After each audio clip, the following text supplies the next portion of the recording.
ನಮಸ್ಕಾರ ಎಲ್ಲರಿಗೂ English class room ಚಾನಲ್ಗೆ ಸ್ವಾಗತ. ಇವತ್ತು ಏನು ಹೇಳ್ಕೊಡ್ತಾ ಇದ್ದೀನಿಯಪ್ಪ ಅಂತಂದ್ರೆ ಲೋವರ್ ಕೇಸ್ ಅಲ್ಫಾಬೆಟ್. ಹೋದ ವಿಡಿಯೋದಲ್ಲಿ ಅಪ್ಪರ್ ಕೇಸ್ ಅಲ್ಫಾಬೆಟ್ನ ಹೇಳ್ಕೊಟ್ಟಿದ್ದೆ. ಇವತ್ತು ಲೋವರ್ ಕೇಸ್ ಅಲ್ಫಾಬೆಟ್ಸ್ನ ನೋಡೋಣ. ಬನ್ನಿ, ನಾನು ಒಂದೊಂದಾಗೆ ಬರೀತಾ ಹೋಗ್ತೀನಿ. ಎ,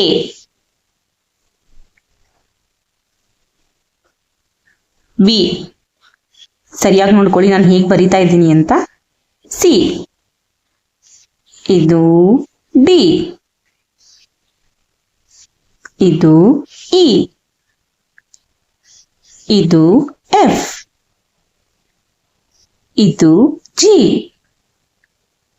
ಇದು ಎಚ್,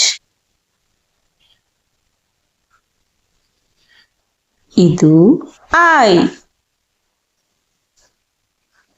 ಇದು ಜೆ, ಇದು ಕೆ,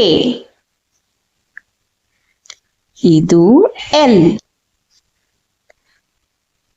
ಇದು ಎಂ, ಇದು ಎನ್, ಇದು ಓ, ಇದು ಪಿ, ಇದು ಕ್ಯೂ, ಇದು ಆರ್, ಎಸ್, ಟಿ, ಇದು ಯು, ಇದು ವಿ, ಇದು ಡಬ್ಲ್ಯೂ, ಎಕ್ಸ್, ಇದು ವೈ, ಇದು ಝಡ್. ಇವುಗಳನ್ನ ಸ್ಮಾಲ್ ಲೆಟರ್ಸ್ ಅಥವಾ ಲೋವರ್ ಕೇಸ್ ಅಲ್ಫಾಬೆಟ್ಸ್ ಅಂತ ನಾವು ಕರಿತೀವಿ. ಒಂದ್ಸಲ ನೋಡ್ಕೊಂಡ್ಬಿಡಿ, ಹಾಗೆ ಪ್ರಾಕ್ಟೀಸ್ ಮಾಡಿ. ವಿಡಿಯೋನ ಲೈಕ್ ಮಾಡೋದನ್ನ ಮರೆಯೋದಕ್ಕೆ ಹೋಗಬೇಡಿ.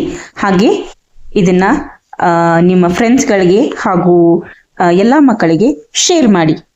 ಬನ್ನಿ ಇನ್ನೊಂದ್ಸಲ ಓದೋಣ. ಝಡ್ ನೋಡಿ, ಬೇಗ ಬೇಗ ನನ್ನ ಚಾನಲ್ನ ಸಬ್ಸ್ಕ್ರೈಬ್ ಮಾಡ್ಕೊಳ್ಳಿ, ಲೈಕ್ ಮಾಡಿ, ಶೇರ್ ಮಾಡಿ.